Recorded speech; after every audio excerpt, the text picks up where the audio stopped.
नमस्कार दोस्तों, आपका अपना स्वागत है study with Neeraj sir channel में। दोस्तों, एजीटीए की क्लासेस बराबर चल रही हैं, समीक्षा अधिकारी की क्लासेस स्टार्ट हो गई हैं और वन दरोगा की भी क्लासेस स्टार्ट हो गई हैं।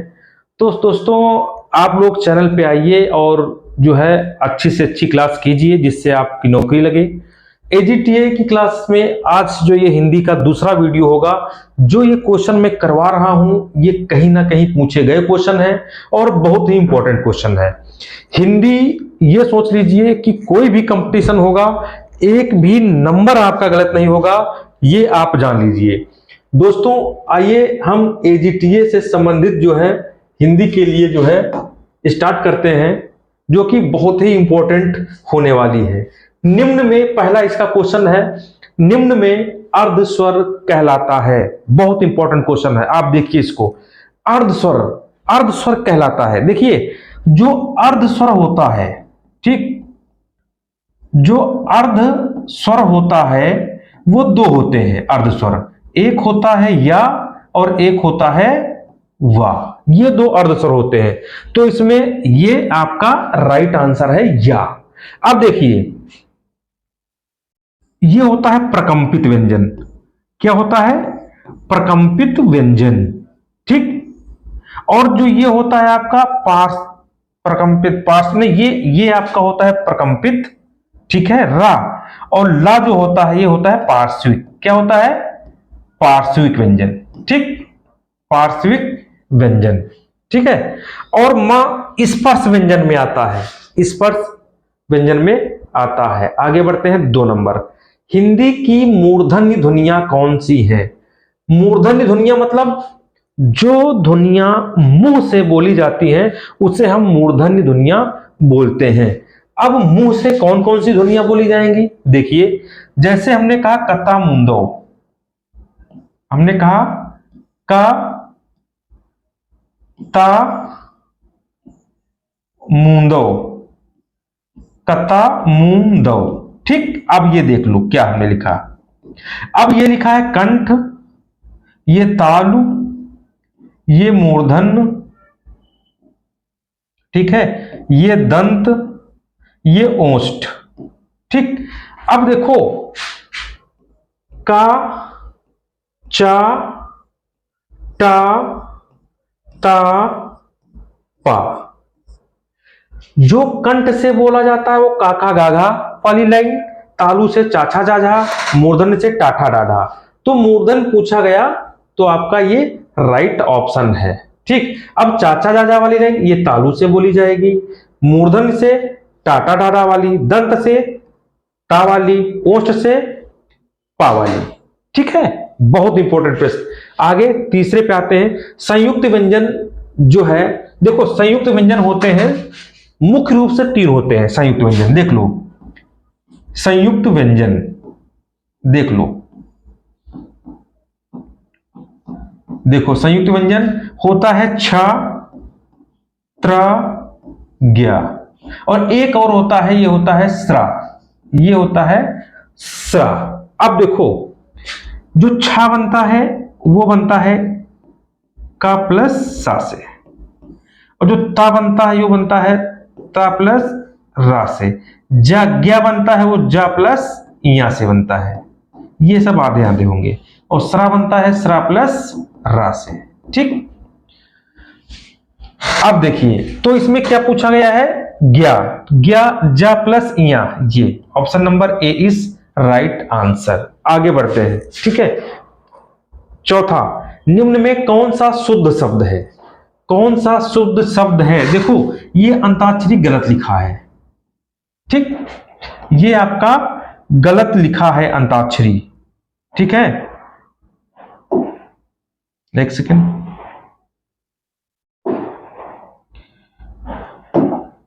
ये गलत लिखा है अंत्याक्षरी, ये गलत लिखा है, ये गलत लिखा है, ये आपका सही। जो इसको लिखा जाता है वो लिखा जाता है अंत्याक्षरी, ऐसे ऐसे लिखा जाता है, ये बिल्कुल सही है, ठीक है, ये बिल्कुल आपका सही है। आगे बढ़ते हैं 5 पे। गायक का संधि विच्छेद कौन सा है? गायक बहुत इंपॉर्टेंट। सबसे पहले मैं आपको बता दूं, जो गायक है ये अयादी संधि है। कौन सी है? अयादि संधि है, ठीक, अयादि संधि, ठीक है। कैसे, देखो हमने कहा था कि अयादि संधि, जब हमने बताया था कुछ ऐसे शब्द हैं जो हमेशा अयादि संधि में पूछे जाते हैं, पवन, पावक, गायक, भावुक, ठीक, नयन, नाविक, यही शब्द पूछे जाते हैं। तो गायक है तो गय प्लस अक, ये आपका हो जाएगा इसका संधि विच्छेद, ये अय की मात्रा में टूटेगा, मतलब अय मतलब दो मात्रा में, गय प्लस अक। आगे बढ़ते हैं 6 नंबर पे, दिग्भ्रम कौन सी संधि है? दिग्भ्रम, तो अब मैं आपको बता दूं, दिग्भ्रम है ये व्यंजन संधि, दिग्भ्रम व्यंजन संधि है।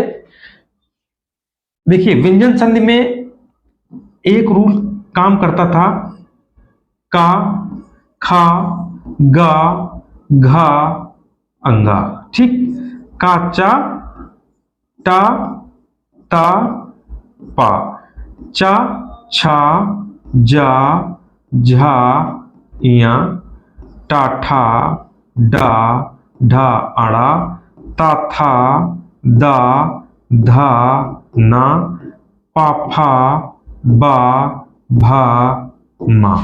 अब देखो ये है दिग्भ्रम, मतलब जो दूसरा वर्ण है ये वाला इसका, ठीक, मतलब दूसरा वर्ण क्या है? गा, मतलब ये जो तीसरा वर्ण है, ये तीसरा वर्ण जो है वो किस में चला जाएगा? वो तीसरा वर्ण चला जाएगा, परिवर्तन हो जाएगा का में। अब यहां पे देखिए जैसे हमने लिखा है दिग्भ्रम, ठीक है, दिग्भ्रम, तो ये गा जो है वो किस में टूट जाएगा? का में, और ये ऐसे रहेगा, तो दिक प्लस भ्रम, ये आपका हो जाएगा कौन सी संधि? व्यंजन संधि। अब इसी तरह जैसे ये वाला जा है, तो जा किस में जाएगा? जा किस में जाएगा? ठीक है, वो जा जाएगा आपका चा में। कैसे? जैसे हमने कहा अजंत, अजंत कहा अजंत, तो जा में, जा किस में जाएगा? चा में, तो इसका संधि विच्छेद होगा अच प्लस अंत। इसी तरह डा है, तो हमने कहा सडानन, सडानन, तो इसको तोड़ोगे किसमें टूटेगा? टा में टूटेगा, तो ये हो जाएगा सट प्लस आनंद। समझ रहे हो कि नहीं समझ रहे हो? आनंद, ठीक। इसी तरह हमने कहा सदानंद, तो सत प्लस आनंद, सुबंत, शुभ प्लस अंत, ऐसे करके जो है। अब विसर्ग संधि जानते हो, विसर्ग लगा होगा। अयाद संधि हमने बताया, यण संधि में आधा मात्रा, जो आधा मात्रा आ जाए जहां पे, वो यण संधि आपकी होगी। आगे बढ़ते हैं 7 नंबर पे, राजपुत्र कौन सा समास है? राजपुत्र मतलब राजा का पुत्र, ये जाएगा आपका तत्पुरुष समास में। दिगु संख्यावाची होगा, आपको पता है दिगु जो है संख्यावाची होगा, ठीक है। आगे द्वंद्व समास पता है, विपरीतार्थक शब्द होते हैं, बीच में डैश लगा होता है, अव्ययभाव में प्रथम पद अव्यय होता है, ठीक। आगे बढ़ते हैं, निम्न में कौन सा काटना का तत्सम है? काटना, काटना का तत्सम कर्तन है, क्या है? कर्तन। आगे बढ़ते हैं, अतिवृष्टि का विलोम क्या है? अतिवृष्टि का विलोम है आपका अनावृष्टि, ठीक है। आगे 10 नंबर पे आते हैं, ऋतु का विलोम क्या है? ऋतु, अनृत, इसका विलोम है अनृत। वक्र का होगा कुटिल, विलोम कुटिल। और विंकीर्ण का होगा संकीर्ण, क्या होगा? संकीर्ण, ठीक। आगे कुटिल का सरल भी होता है, और कुटिल का आपका वक्र भी होता है, ठीक। आगे बढ़ते हैं, कौन सा अनाथ का पर्यायवाची नहीं है? अनाड़ी, ये अनाथ का पर्यायवाची नहीं है, बेसहारा है, यतीम है और निराश्रित है, ठीक। 12 नंबर, कौन सा कमल का पर्यायवाची नहीं है? तो इसमें जो है कमल का पंकज है, अंबुज है, पदम है, वारिद नहीं है। वारिद जो है नहीं है, वारिद होता है बादल का, किसका होता है? बादल का होता है, ठीक। आगे बढ़ते हैं 13 नंबर, नाहर शब्द का पर्यायवाची कौन सा है? नाहर मतलब होता है शेर। ठीक है, आगे बढ़ते हैं। बिना पलक झपकाए वाक्यांश के लिए एक शब्द, निर्निमेष। निर्निमेष बिना पलक झपकाए। जिसके हृदय में ममता नहीं है उसे हम क्या बोलते हैं? उसे बोलते हैं निर्मम। उसे बोलते हैं निर्मम। ये कुछ क्वेश्चन बहुत ही इंपॉर्टेंट है मेरे प्यारे मित्रों। आपके लिए study with Neeraj sir channel आगे तत्पर है। इस समय मैं आपको बता दूं, डेली आपके लिए क्लासेस 1 बजे तक जो है प्रोवाइड की जाती हैं, जिससे आपका सिलेक्शन हो। आपके सिलेक्शन में कोई बाधा नहीं आनी चाहिए। आपको इस बार एजीटीए बनना है और हर हालत में बनना है, ये हमारा वादा है दोस्तों। और पूरे में पूरे नंबर आएंगे आपके हिंदी में। ठीक है, तब तक के लिए नमस्कार, धन्यवाद।